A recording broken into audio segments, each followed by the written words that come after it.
Remue ménage. Remue ménage.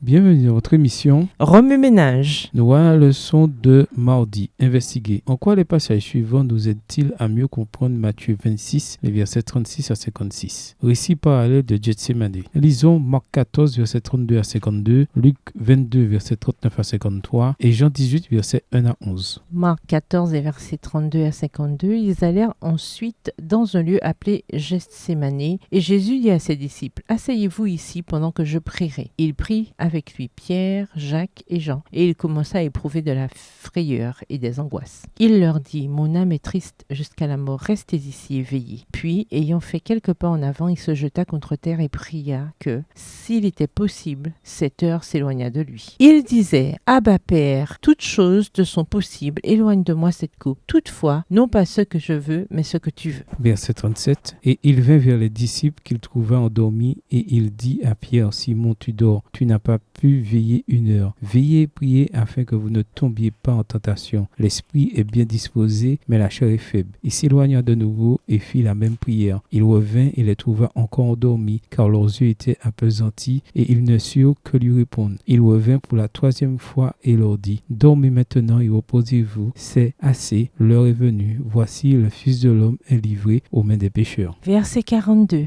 Levez-vous, allons, voici celui qui me livre s'approche. Et aussitôt, comme il parlait encore, arriva Judas, l'un des 12, et avec lui une foule armée d'épées et de bâtons, envoyée par les principaux sacrificateurs, par les scribes et par les anciens. Celui qui le livrait leur avait donné ce signe. Celui que je baiserai, c'est lui. Saisissez-le et emmenez-le sûrement. Dès qu'il fut arrivé, il s'approcha de Jésus, disant, Rabbi, et il le baisa. Alors ces gens mirent la main sur Jésus et le saisirent. Verset 47. Un de ceux qui étaient là, tirant l'épée, frappa le serviteur du souverain sacrificateur et lui emporta l'oreille. Jésus, prenant la parole, leur dit, « Vous êtes venus comme après un brigand, avec des épées et des bâtons, pour vous emparer de moi. J'étais tous les jours parmi vous, enseignant dans le temple, et vous ne m'avez pas saisi. Mais c'est afin que les Écritures soient accomplies. » Alors tous abandonnèrent et prirent la fuite. Un jeune homme le suivait, n'ayant sur le corps qu'un drap. On se saisit de lui, puis il lâcha son vêtement et se sauva tout nu. Luc 22, les versets 39 à 53. Après être sorti, il alla, selon sa coutume, à la montagne des Oliviers. Ses disciples le suivirent. Lorsqu'il fut arrivé dans ce lieu, il leur dit, « Priez afin que vous ne tombiez pas en tentation. » Puis il s'éloigna d'eux à la distance d'environ un jet de pierre et, s'étant mis à genoux, il pria, disant, « Père, si tu voulais éloigner de moi cette coupe, toutefois que ma volonté ne se fasse pas, mais la tienne. » Alors un ange lui apparut du ciel pour le fortifier. Verset 44. Étant en agonie, il priait plus instamment, et sa sueur devint comme des gouttes de sang qui tombaient à terre. Après avoir prié, il se leva et vint vers les disciples qu'il trouva endormis de tristesse. Et il leur dit, « Pourquoi dormez-vous? Levez-vous et priez afin que vous ne tombiez pas en tentation. » Comme il parlait encore, voici une foule arriva, et celui qui s'appelait Judas, l'un des 12, marchait devant elle. Il s'approcha de Jésus pour le baiser, et Jésus lui dit, « Judas, c'est par un baiser que tu livres le Fils de l'homme. » Verset 49. Ceux qui étaient avec Jésus, voyant ce qui allait arriver, dirent, « Seigneur, frapperons-nous de l'épée ?» Et l'un d'eux frappa le serviteur du souverain sacrificateur et lui emporta l'oreille droite. Mais Jésus, prenant la parole, dit, « Laissez, arrêtez. » Et ayant touché l'oreille de cet homme, il le guérit. Jésus dit ensuite aux principaux sacrificateurs, aux chefs des gardes du temple et aux anciens qui étaient venus contre lui, « Vous êtes venus comme après un brigand avec des épées et des bâtons. J'étais tous les jours avec vous dans le temple et vous n'avez pas mis la main sur moi. Mais c'est ici votre heure et la puissance des ténèbres. » Jean 18, versets 1 à 11. Lorsqu'il eut dit ces choses, Jésus alla avec ses disciples de l'autre côté du torrent du Cédron, où se trouvait un jardin dans lequel il entra, lui et ses disciples. Judas, qui le livrait, connaissait ce lieu, parce que Jésus et ses disciples s'y étaient souvent réunis. Judas donc, ayant pris la cohorte et des huissiers qu'envoyèrent les principaux sacrificateurs et les pharisiens, vint là avec des lanternes, des flambeaux et des armes. Jésus, sachant tout ce qui devait lui arriver s'avança et leur dit, « Qui cherchez-vous » Ils lui répondirent, « Jésus de Nazareth. » Jésus leur dit, « C'est moi. » Et Judas qui le livrait était avec eux. Verset 6. Lorsque Jésus leur eut dit « C'est moi », ils reculèrent et tombèrent par terre. Il leur demanda de nouveau « Qui cherchez-vous » Et ils dirent « Jésus de Nazareth. » Jésus répondit « Je vous ai dit que c'est moi. Si donc c'est moi que vous cherchez, laissez aller ceci. » Il dit cela afin que s'accomplisse la parole qu'il avait dite « Je n'ai perdu aucun de ceux que tu m'as donnés. » Simon-Pierre, qui avait une épée, la tira, frappa le serviteur du souverain sacrificateur et lui coupa l'oreille droite. Ce serviteur s'appelait Malchus. Jésus dit à Pierre, remets ton épée dans le fourreau. Ne boirai-je pas la coupe que le Père m'a donné à boire? Comprendre la douleur du Christ. Lisons Ésaïe 53, verset 10 à 12, Ésaïe 52, verset 2 et 2 Corinthiens 5, verset 21. Ésaïe 53, les versets 10 à 12. Il a plu à l'Éternel de le briser par la souffrance. Après avoir livré sa vie en sacrifice pour le péché, il verra une postérité et prolongera ses jours. Et l'œuvre de l'Éternel prospérera entre ses mains. À cause du travail de son âme, il rassasiera ses regards. Par sa connaissance, mon serviteur juste justifiera beaucoup d'hommes, et il se chargera de leurs iniquités. C'est pourquoi je lui donnerai sa part avec les grands. Il partagera le butin avec les puissants, parce qu'il s'est livré lui-même à la mort, et qu'il a été mis au nombre des malfaiteurs, parce qu'il a porté les péchés de beaucoup d'hommes, et qu'il a intercédé pour les coupables. Ésaïe 59, verset 2. Mais ce sont vos crimes qui mettent une séparation entre vous et votre Dieu. Ce sont vos péchés qui vous cachent sa face et l'empêchent de vous écouter. 2 Corinthiens 5, le verset 21. Celui qui n'a point connu le péché, il l'a fait devenir péché pour nous, afin que nous devenions en lui justice de Dieu. L'intensité de la lutte du Christ. Lisons Psaume 22, verset 15 et 16, Hébreux 5, verset 7, Hébreux 12, verset 3 et 4. Psaume 22, les versets 15 et 16. Je suis comme de l'eau qui s'écoule et tous mes os se séparent. Mon cœur est comme de la cire, il se fond dans mes entrailles. Ma force se dessèche comme l'argile et ma langue s'attache à mon palais. Tu me réduis à la poussière de la mort. Hébreux 5, verset 7. C'est lui qui, dans les jours de sa chair, ayant présenté avec de grands cris et avec des larmes, des prières et des supplications à celui qui pouvait le sauver de la mort et ayant été exaucé à cause de sa piété. Hébreux 12, les versets 3 et 4. Considérez en effet celui qui a supporté contre sa personne une telle opposition de la part des pécheurs, afin que vous ne vous lassiez point l'âme découragée. Vous n'avez pas encore résisté jusqu'au sang en luttant contre le péché. Oui, Ménage, quels autres versets ou promesses vous viennent à l'esprit en rapport avec les événements de Gethsémane? Révisez votre verset à mémoriser tiré de Matthieu 26, les versets 36 à 56. Au revoir. Et à demain si Dieu veut.